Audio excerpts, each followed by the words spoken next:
Alam nyo ba kung bakit gumagaan ang timbang ng inyong mga alahas? Kapag ang alahas ninyo ay nagkakaroon ng gasgas, syempre pumapangit na ang itsura.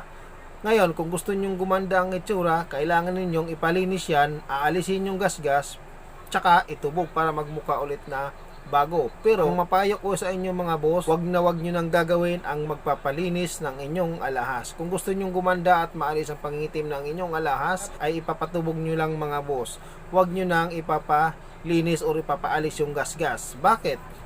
Kasi mga boss, kung mayroong gasgas sa inyong mga alahas, natural aalisin yan mga boss. Makakayod dyan ang gold, maalis yung gasgas. Ngayon, kapag naalis yung gasgas mga boss, ang gold ng inyong alahas ay nababawasan. Nagkakaroon naman siya ng gasgas, i-smear lang naman niya, mababawasan na naman ang ginto. Kung gusto mong maiwasan na hindi masisira ang inyong alahas, ipapatubog nyo lang para hindi maupod ang inyong alahas.